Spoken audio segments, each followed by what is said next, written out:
Oh, my God.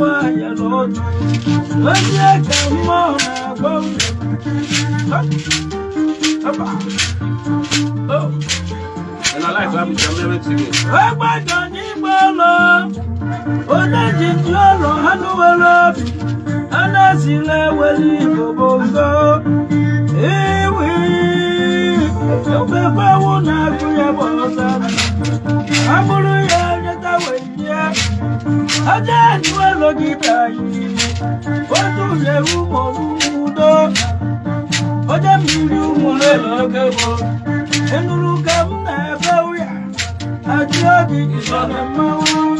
Balmont live.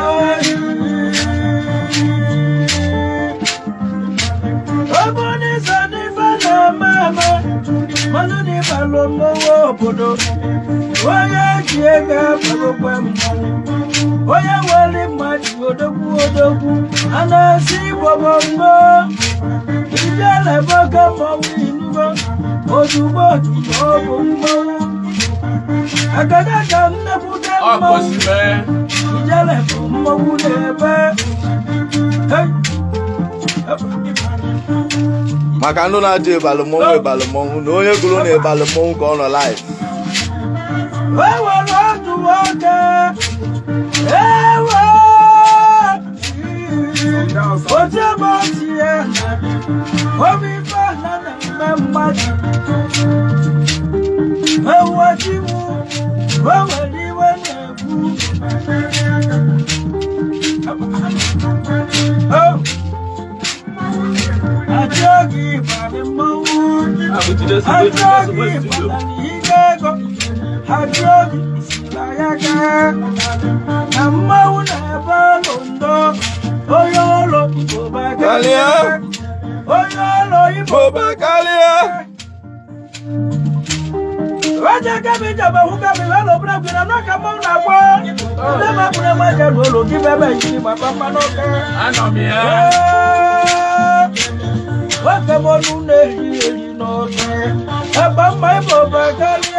All right.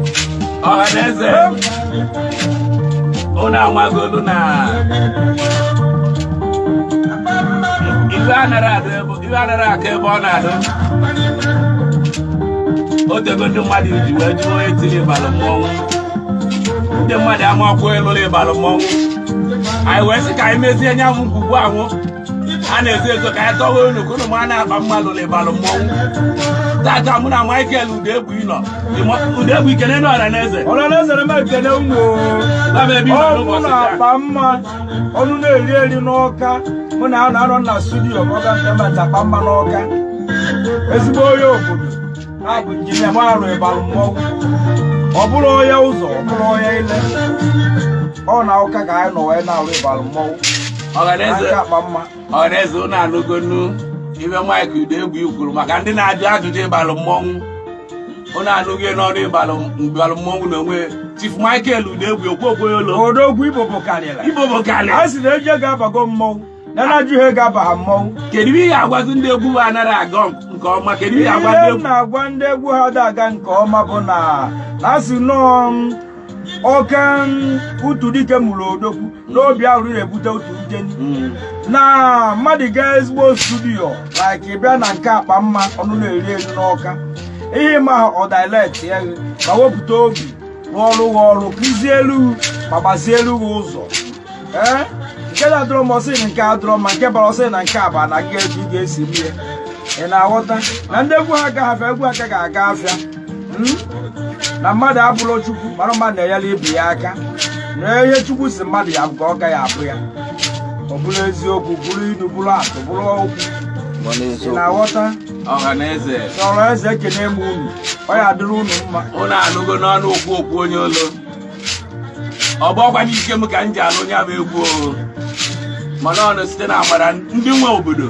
na ndị nwe ana mana eziokwu ndị mmiri na ndị ana maka nwoke ejiri ego nara ejije ngala ọgwe n'ihe o yekwu na pebe nwaanyị na-anyụ nsị n'ọbịa kedu ihe na-emie ya na ihe na-eme n'ọfịa nụ maka ejiji n'ebe nsị ọ na-ebe ige o ji anyị nsị alụ mere ọnwa na-eri ya ọrụ na-esepụrụ ya esepụ ọrụ obodo ọgba mụ na Mike Udegbu ike na otego anyị chibere nya egwu ndị mmadụ na-ata mụ na-ajụ kedu ebe alụrụ ịbalụ mmọnwụ Mike Udegbu iwetị akpa mma ka ọ dị na studio ka ọ kọwalụ ndị mmadụ nọ na studio akpa mma ka alụrụ ịbalụ mmọnwụ nọ studio akpa mma ka a na-aba mmọnwụ kọwalụ na onye je ga-abago mmụọ akpa mma na-afọ mmadụ mgbe obodo amalụ nọife ọ na-eme ka ọ dị ji akpụ ya a sị datị na ikọmamịrị ọnụ ọgbọ ụfụfụ ife onye malụmalụ ya ọ ihe dị n'akara aka na-eme ya eme ada awata ya n'anya mamụnụ na-eri eri ya makarịsịrị ọka mma mmiri manfue na-awụ ya arụ ma n'eziokwu asị ọkụ da ibọdụ ka ọ yụrụ arịa ịka na ya ka nsi bịa na nke akpa mma ama gosi ụmụ ụwa ka anyị na-enyekwa m olu